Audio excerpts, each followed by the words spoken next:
Hay ingenieros y hay ingenieros ingeniosos. En mi opinión, gracias a ellos el mundo avanza, pero no siempre aciertan. Os traigo 10 ideas para coches que desde luego ingeniosas lo son y mucho, pero sobre todo locas, muy locas, lo dicho, no siempre aciertan. Bienvenidos a Garaje Hermético. Enciérrate con nosotros.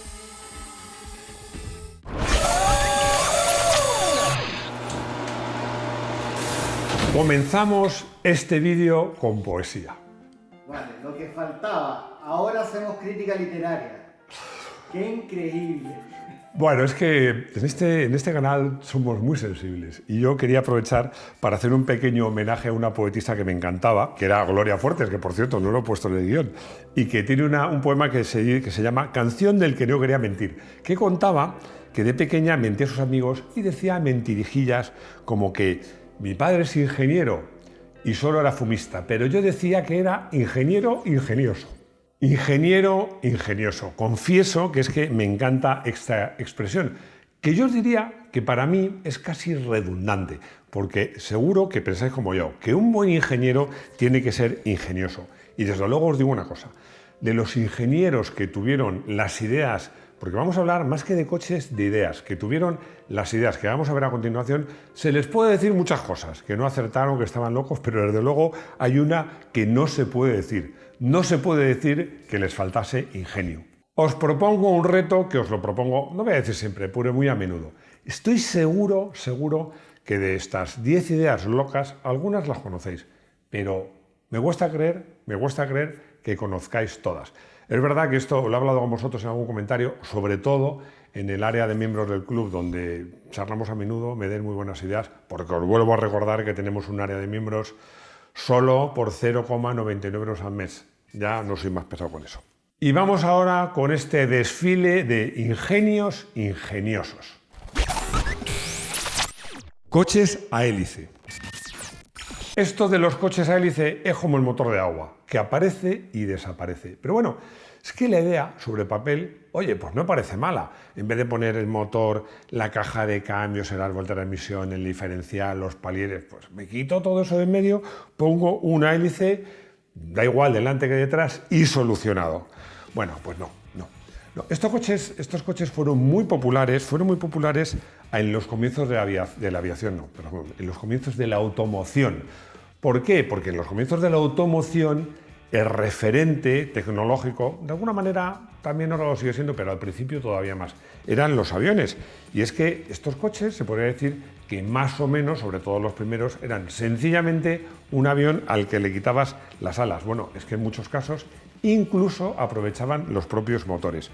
El más popular de todos fue el llamado Hélica.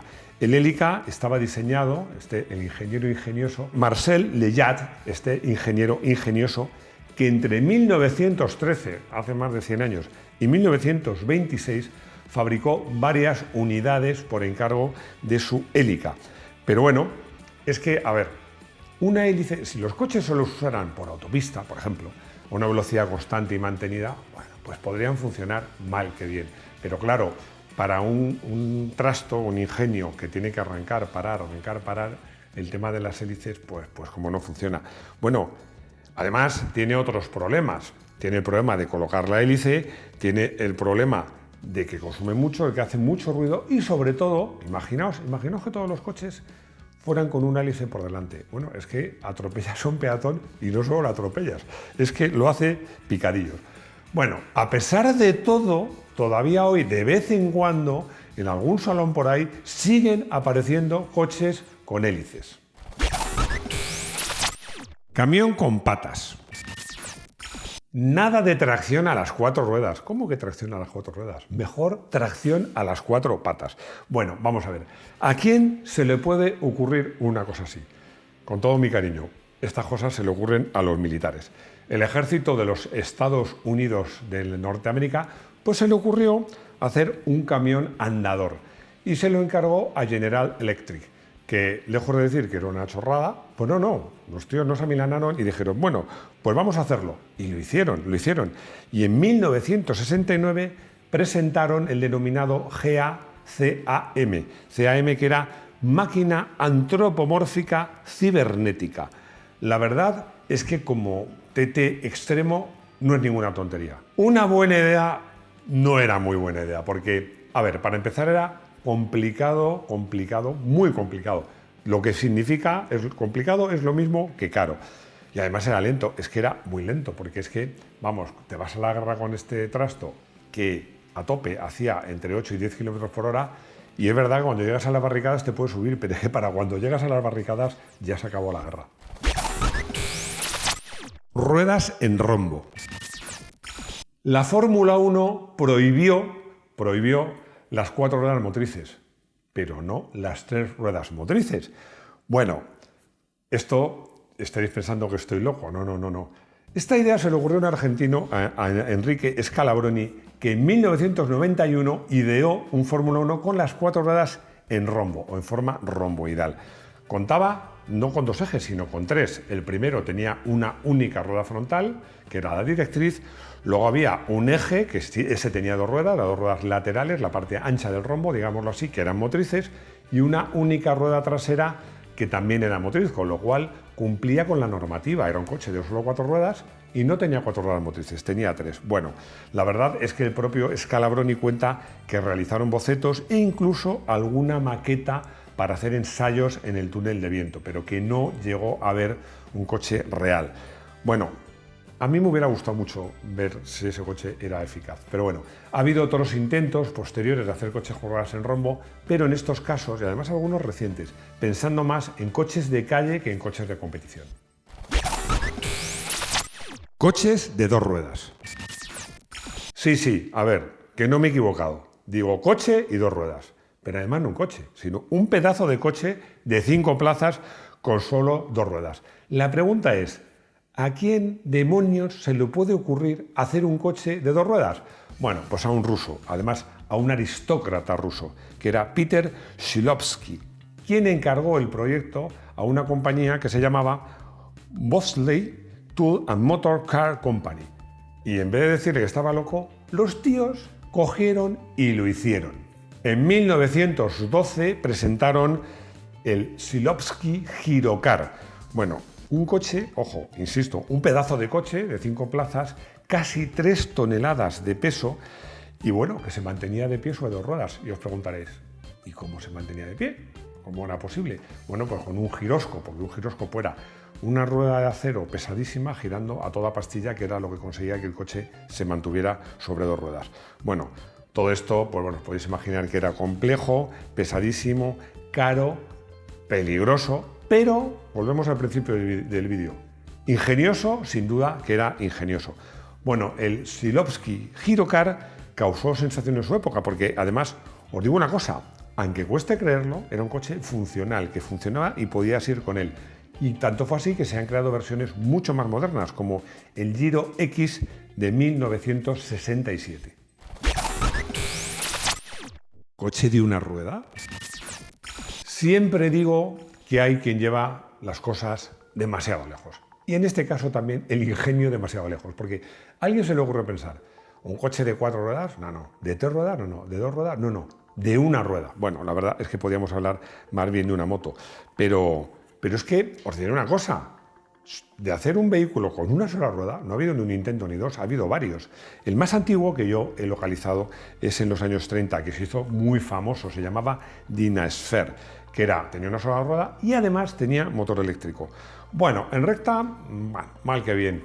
Ya cuando había que girar la cosa se ponía complicada, pero cuando había que frenar, estamos hablando fuera de cámara, os digo yo, que ahora hay cacharritos de una rueda así, tipo patines. Como tengas que frenar con una sola rueda, lo llevas claro. Super microcoche. Perdonar que me repita. Otra vez, Mac, te repites y te repites mucho. Es que insisto en que hay personas, ingenieros, que llevan las cosas demasiado lejos, porque claro, hacer un microcoche tiene un pase, sobre todo pensando en la ciudad. Pero en el caso, ha habido más super microcoches, pero os he traído un caso que, por cierto, bueno, eso lo digo después. El PIL P50, que me estoy adelantando al guión y luego despisto a Rodrigo y es un poco el lío. Bueno, este coche, el PIL, era una especie de cajón, bueno, vamos a ver, es que os digo cajón, es que medía lo tengo aquí apuntado, 1 metro de alto, 1 metro de ancho y 1,3 metros de largo. El motor era de 49 centímetros cúbicos y la carrocería, que era de plástico o de fibra, era el propio chasis. Bueno, he puesto aquí de fibra de carbono, no, es de fibra, sin carbono, por supuesto. Bueno, estaréis viendo las imágenes de Rodrigo. Imaginaos que yo con mi 1,87 me tengo que meter ahí. Pesaba 60 kilos y se hicieron 50 unidades. Hemos hecho un vídeo titulado Microcoches, la imaginación al poder, donde os mostramos nada menos que 30 microcoches, que es nuestra lista récord. Seguro que a Rodrigo no se le ha olvidado ese vídeo que tuvo que buscar 30 coches raros, ¿a qué no? ¿Cómo no me vas a olvidar? No sabes lo que me acordé de ti. Junto con mi chica nos acordamos de ti y tu familia. Sí, es que cada vez me quiere más. Coches con motor de aire. Aunque te parezca una locura, te voy a decir que coches con motor de aire ha habido muchos, y que además se han comercializado. Bueno, al inicio era muy sencillo. Eran coches con motores de vapor a los que en vez de vapor a presión, pues ponían un depósito con aire a presión. Así de fácil. Bueno, es que de hecho, hace más de 100 años, un ingeniero ingenioso, Willy Maybach, era el mejor ingeniero alemán de motores que hizo su propia marca, Maybach, de coches de lujo, que como todos sabéis ahora es propiedad de Mercedes. Bueno, pues este señor Maybach exploró esta posibilidad en el año 1906. Pero es que 3 años antes, en Estados Unidos, ya había un coche con motor de aire que se llamaba Liquid Air, que comercializó un coche y siguieron otros coches con bastante éxito. Llegamos a 1925 y un señor que se llamaba, otro ingeniero ingenioso, Louis Kieser, modificó un motor de explosión para que funcionara con aire comprimido. Luego en el año 32 otro ingeniero ingenioso, Roy Meyers, patentó en Estados Unidos un motor de este tipo e hizo una demostración en Los Ángeles con un coche con motor de aire, os estoy hablando del año 32, que superó los 55 km/h. Y todos pensaréis, bueno, pues estás hablando todos de coches muy antiguos. Bueno, pues no. Me voy a adelantar un montón de años, porque además ahí, en el año 32 yo no estaba. Pero en el Salón de Ginebra de 2009 sí que estaba. Y Tata, iba a decir Tesla, pobre Tesla, Tata.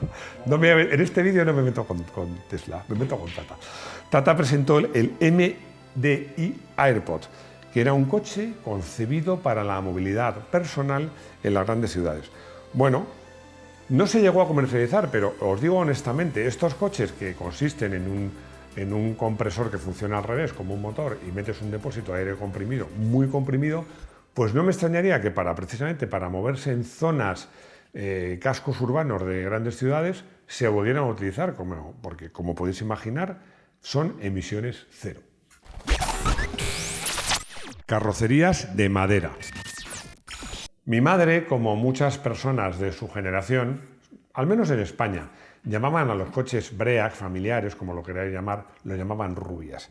¿Y por qué? Bueno, pues porque en época de crisis, cuando no había prácticamente coches y hacían falta coches para el transporte, había muchos usuarios o propietarios de coches normales, de berlinas, incluso de cupés, que cogían al coche, dejaban solo la cabina, le quitaban, digamos, de las puertas delanteras para atrás, quitaban toda la carrocería. Además, en esa época los coches solían tener aparte el chasis y la carrocería, y la hacían con lo primero que tenían a mano, que era madera, generalmente. Hacían esa mitad del coche, que era la parte, digamos, del break, de madera, que además, pues para protegerla del medio ambiente, la lijaban y la barnizaban, y tenía ese color de madera barnizada tan característico, por lo cual se llamaban rubias. Bueno, la idea era tan buena que incluso grandes marcas hicieron esto ya en plan serio, o sea, haciendo con madera de más calidad, tratamientos para la madera para defenderla de la humedad, pero eran coches que la parte delantera de la carrocería era de chapa y la trasera era de madera. Y luego esto quedó como una costumbre, de tal manera que coches que eran de chapa llevaban, pues, o a veces madera puesta o a veces imitación de madera, pues para recordar aquellos coches Break que eran, pues, de madera. Pues ya sabéis lo que pasa siempre, que la necesidad aguza el ingenio. Coches sin volante. Un coche sin volante, pues es, no sé, como decir, tengo una piscina pero sin agua. No sé, yo creo que si quitas el volante a un coche, le quitas la diversión. Pero muchas marcas a lo largo de la historia del automóvil se han empeñado en quitarlo. Bueno, yo recuerdo a Saab que en el proyecto Prometheus, allá por 1987, proponía un Saab 9000 que en vez de volante tenía un joystick. Lo recuerdo no solo porque escribí sobre él, sino porque tuve la oportunidad de probarlo en el circuito de Jarama. Era muy raro porque sentarte en un coche que no tiene volante, tenía el salpicadero nada más, y en lo que sería la palanca de cambios tenía un joystick, que además lo manejabas como si fuera un videojuego. Para adelante acelerabas, para atrás frenabas y de un lado a otro girabas. Parece buena idea, ¿no? Parece muy sencillo. Bueno, pues no. No, porque la posibilidad que tiene un volante de equilibrar la tensión de las manos compensando una con la otra no te la da un joystick. A la hora de trazar, pues no eras tan fino pues como lo podría ser con un volante. Pero bueno, esta idea de quitar el volante, los fabricantes pues siguen volviendo con la idea de vez en cuando. Por ejemplo, Mercedes-Benz presentó un concept car que se llamaba Mercedes-Benz F200 Imagination, que se manejaba con un joystick. Pero luego Honda le superó, porque Honda presentó el EV, un vehículo eléctrico Stern, en 2010, que tenía en este caso un doble joystick. Coches anfibios. También hicimos un vídeo de coches anfibios. Oh, qué raro, te has acordado. Me he acordado porque ese vídeo me gustó y la conclusión de ese vídeo era clara, que salvo en casos de guerras, de conflictos bélicos, que suena más fino, pues un coche anfibio no tiene mucho sentido. De hecho, el coche anfibio que más éxito ha tenido en la historia es el Volkswagen Swimmingwagen, que además con esta imaginación que tienen los alemanes para bautizar pues sus vehículos y sus cosas, pues significa exactamente coche anfibio. O sea, bueno, en realidad se llamaba Volkswagen tipo 166 y se fabricaron 15.000 unidades. Del coche anfibio, digamos civil, de mayor éxito fue el Amficar de 1961, que contamos una anécdota que la voy a volver a contar porque me parece muy divertida. Es cuando se le presentó al presidente norteamericano Lyndon Johnson, que lo probó y se fotografió con el cochecito, pero gastó unas bromas a sus asesores. Iba él en el coche conduciendo y salió apuntando directo hacia un pantano próximo, un río, no lo sé, gritando, que no frena, que no frena, que no frena. Y todos los asesores, bueno, pues cundió el pánico hasta que llegaron al agua y se dieron cuenta que el coche flotaba. Bueno, para esto sí te sirve un coche anfibio. Como veis, ha habido a lo largo de la historia del automóvil ingenieros verdaderamente ingeniosos, que no siempre aciertan, pero yo siempre digo una cosa, se aprende más de los fracasos que de los éxitos, y hay que intentarlos. Así que, por mí, les felicito y un aplauso a estos tíos que han tenido esta imaginación. Coche del día, bueno, a mí de todos los coches de los que hemos hablado, el que más ilusión me haría conducir es el Giro X de 1967. Yo creo que tiene que ser una experiencia realmente única y además que yo sepa es el coche de dos ruedas más evolucionado que ha existido nunca. En el consultorio Ana me pregunta que qué pasa con el motor de agua, que si es un motor que están bloqueando su evolución las compañías petrolíferas. Ana, mira, hay dos responsables de que este motor no evolucione, que se llaman física y química. Muy sencillo, el motor de agua no existe ni va a existir. Podremos hacer motores que funcionen con hidrógeno y oxígeno, pero claro, que dan lugar a agua, pero para separar el hidrógeno y el oxígeno hace falta una energía extra. El motor de agua ni existe ni va a existir. Raymond me pregunta que por qué las puertas que se abren en contrasentido se llaman suicidas. Bueno, es bastante evidente.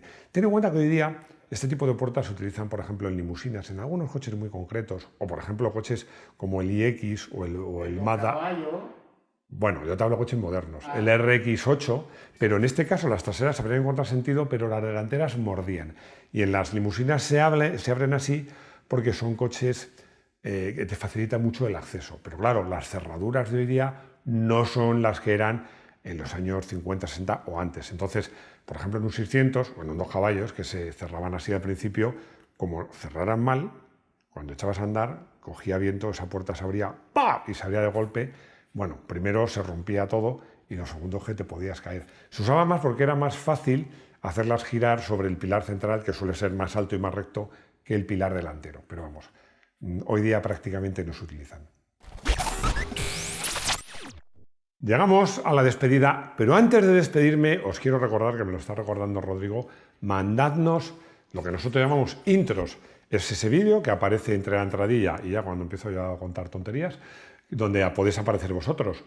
Seleccionamos los que son más divertidos, más originales, los que son horizontales, por favor, girar 90 grados el teléfono, los que tienen buen audio, vale el audio del teléfono, pero acercarlo un poquito y hablar así, como alto, como yo.